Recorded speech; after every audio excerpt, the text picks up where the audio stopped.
Hi all, welcome to M C. So നമ്മൾ ഇന്ന് discuss ചെയ്യാൻ പോകുന്ന ടോപ്പിക് ട്രേഡേഴ്സ് ലൂപ്പിൽ നിന്ന് എങ്ങനെ നിങ്ങൾക്ക് പുറത്തോട്ട് വരാം. ട്രേഡേഴ്സ് ലൂപ്പിൽ ട്രാപ്പ് ആയി കിടക്കുന്ന 5 years 4 years അല്ലെങ്കിൽ ഒരു 10 years ഒക്കെ ആയിട്ട് ട്രേഡേഴ്സ് ലൂപ്പിൽ പെട്ടുപോയ ആൾക്കാർ ഈ പെട്ടുപോകാനായിട്ടുള്ള റീസൺ എന്താണെന്ന് നിങ്ങൾ ശ്രദ്ധിച്ചിട്ടുണ്ടോ? കാരണം നിങ്ങൾക്ക് ട്രേഡേഴ്സ് ലൂപ്പിൽ എല്ലാ ആൾക്കാരും വന്ന് അകപ്പെടുന്ന കാരണം നിങ്ങൾക്ക് SL ഇല്ലാത്തതുകൊണ്ടാണ്. നിങ്ങൾക്ക് മാർക്കറ്റിൽ ലോസ് നിങ്ങൾക്ക് അഡോപ്റ്റ് ചെയ്യാൻ പറ്റുന്നില്ല. പ്രോഫിറ്റ് നിങ്ങളെ ഹാപ്പി ആക്കുന്നുണ്ട്. പ്രോഫിറ്റ് ആയി കഴിഞ്ഞാൽ നിങ്ങൾക്ക് ട്രേഡിംഗ് കൺട്രോൾ ചെയ്ത് ട്രേഡ് ചെയ്യാൻ പറ്റുന്നുണ്ട്. ബട്ട് ലോസ് ആയി കഴിഞ്ഞാൽ നിങ്ങൾക്ക് ആ ലോസ് മാനേജ് ചെയ്യാൻ പറ്റാത്ത കണ്ടീഷനിലോട്ട് ആവുന്നതുകൊണ്ടാണ് നിങ്ങൾ ട്രേഡേഴ്സ് ഗ്രൂപ്പിനകത്ത് പെട്ടുപോകുന്നത്.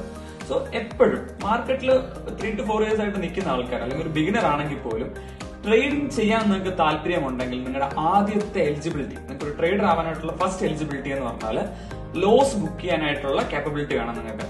അതായത് ഒരു ലോസ് നിങ്ങളുടെ കപ്പാസിറ്റി എത്രയാണ്? ഇപ്പം 1 ലക്ഷം രൂപയ്ക്ക് ട്രേഡ് ചെയ്യുന്ന ഒരാള് നിങ്ങൾക്ക് എത്ര എമൗണ്ട് ലോസ് ആയാൽ നിങ്ങൾക്ക് കൂളായിട്ട് ട്രേഡ് ചെയ്യാൻ പറ്റും?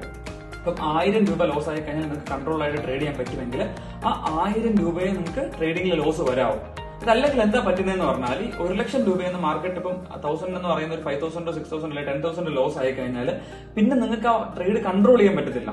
നിങ്ങൾക്ക് ഓട്ടോമാറ്റിക്കലി റിവെഞ്ച് ട്രേഡിംഗ് അതല്ലെങ്കിൽ നിങ്ങളുടെ സൈക്കോളജി എഫക്ട് ചെയ്ത് നിങ്ങൾ മാർക്കറ്റിനെ പോയ പൈസ തിരിച്ചു പിടിക്കാനായിട്ട് ശ്രമിച്ചുകൊണ്ടിരിക്കും. ഇതിനെയാണ് നമ്മൾ ട്രേഡേഴ്സ് ലൂപ്പ് എന്ന് പറയുന്നത്. ട്രേഡേഴ്സ് ലൂപ്പിൽ പെട്ട ആൾക്കാർ ആർക്കും ലോസ് അവർക്ക് ഒരിക്കലും അക്സെപ്റ്റ് ചെയ്യാൻ പറ്റത്തില്ല. ഒരു 5 to 6 days അവർ കൺട്രോൾ ചെയ്ത് ട്രേഡ് ചെയ്താലും ഒരു വലിയൊരു ലോസ് വരുന്ന സമയത്ത് എന്ത് ചെയ്യും? അവർക്ക് കൺട്രോൾ ചെയ്യാൻ പറ്റാത്ത കണ്ടീഷൻ, ലോസ് കൺട്രോൾ ചെയ്യാൻ പറ്റാത്ത അവസ്ഥയിലാവും. അപ്പൊ നിങ്ങൾ എന്താ ചെയ്യേണ്ടതെന്ന് പറഞ്ഞാൽ ആദ്യം നിങ്ങളുടെ സൈക്കോളജി, അതായത് നിങ്ങൾക്ക് എത്ര എമൗണ്ട് ആണ് നിങ്ങളുടെ ക്യാപിറ്റൽ നിങ്ങൾക്ക് എത്ര എമൗണ്ട് ലൂസ് ആയാൽ നിങ്ങൾക്ക് കൺട്രോൾ ചെയ്ത് ട്രേഡ് ചെയ്യാൻ പറ്റും, അതാണ് നിങ്ങൾ അവെയർ ചെയ്യേണ്ടത്. രണ്ടാമത്, ട്രേഡിംഗ് ഇപ്പൊ ഒരു 4 to 5 years ആയിട്ട് ചെയ്ത് നിങ്ങൾ പ്രോഫിറ്റബിൾ ആവുന്നില്ലെങ്കിൽ ഒരു കാര്യം മനസ്സിലാക്കുക, എന്തായാലും നിങ്ങൾ പ്രോഫിറ്റിന് വേണ്ടിയിട്ടാണ് ഈ 3 to 4 years മാർക്കറ്റിൽ ശ്രമിച്ചുകൊണ്ടിരുന്നത്. ബട്ട് പ്രോഫിറ്റബിൾ ആവുന്നില്ല. സോ അടുത്ത് ചെയ്യേണ്ടത് എന്താണ്? നിങ്ങൾ ലോസ് മിനിമൈസ് ചെയ്യാൻ പഠിക്കുക. നിങ്ങൾ എടുക്കുന്ന ഓരോ ട്രേഡിലും ഫസ്റ്റ് ഫോക്കസ് ചെയ്യേണ്ടത് 1 to 10 സ്റ്റെപ്പിലാണ് നമ്മൾ പോകുന്നതെങ്കിൽ 1 2 3 എന്ന് തന്നെ നിങ്ങൾ കൗണ്ട് ചെയ്ത് പോയി തുടങ്ങാം. അതായത് ആദ്യം നിങ്ങൾ ചെറിയ ചെറിയ കാര്യങ്ങൾ ചെയ്ത് തുടങ്ങാം. നിങ്ങൾക്ക് വലിയ ലോസ് ആവും, നിങ്ങൾ ട്രേഡ് എടുക്കുന്ന സമയത്ത് നിങ്ങൾക്ക് അത് ലോസ് വലുതായി പോകുന്നുണ്ട്, നിങ്ങൾക്ക് സൈക്കോളജി കൺട്രോൾ ചെയ്യാൻ ബുദ്ധിമുട്ടാണ്. നിങ്ങൾ ആദ്യം ചെയ്യാനായിട്ടുള്ള പ്രിക്കോഷൻ നിങ്ങൾ ലോസിനെ മിനിമൈസ് ചെയ്ത് ഇറങ്ങാൻ പഠിക്കുക. രണ്ടാമത് സ്ലോ ആൻഡ് സ്റ്റഡി ആയിട്ട് നിങ്ങൾക്ക് ലോസ് കൺട്രോൾ ചെയ്ത് വരുന്ന സമയത്തിന് ഓട്ടോമാറ്റിക്കലി നിങ്ങളുടെ ട്രേഡ്സ് പ്രോഫിറ്റബിൾ ആയിക്കോളും. ലോങ്ങർ റണ്ണിന് നിങ്ങൾക്ക് പ്രോഫിറ്റബിൾ ആയിക്കോളും. സോ നിങ്ങൾ എന്താ ചെയ്യേണ്ടത്? ആദ്യം ലോസ് അക്സെപ്റ്റ് ചെയ്യാനായിട്ടുള്ള ഒരു മൈൻഡ് സെറ്റ്. അത് എളുപ്പമല്ല, കാരണം ഇത്രയും വർഷങ്ങളായിട്ട് ട്രേഡ് ചെയ്തിട്ട് അവർക്ക് കൺട്രോൾ ചെയ്യാൻ എളുപ്പമല്ല. അപ്പൊ നിങ്ങൾ എന്താ ചെയ്യേണ്ടത്?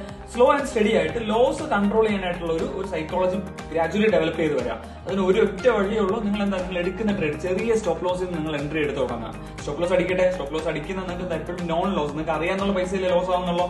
പ്രോഫിറ്റ് ആവുന്ന സമയത്ത് ഓട്ടോമാറ്റിക്കലി നിങ്ങളുടെ ലോസ് കവർ ചെയ്തോളും. ട്രേഡിംഗ് ബിസിനസ്സിൽ ഒരിക്കലും 10 ട്രേഡിൽ 10 ട്രേഡ് പ്രോഫിറ്റ് ആവത്തില്ല. നിങ്ങൾ 5 to 6 ട്രേഡ്സ് എങ്കിലും പ്രോഫിറ്റ് ആവുന്നുണ്ടെങ്കിൽ ആ 4 ലോസ് ഒരിക്കലും നിങ്ങളുടെ ക്യാപിറ്റൽ വൈപ്പ് ഔട്ട് ചെയ്യുന്ന ലോസ് ആയിരിക്കില്ല. അത് കൺട്രോൾ ചെയ്ത് ട്രേഡ് ചെയ്യാനായിട്ട് നിങ്ങൾ എല്ലാവരും ശ്രമിക്കാം. സോ ഇന്നത്തെ കണ്ടന്റ് ഇതാണ്. Thank you guys, by.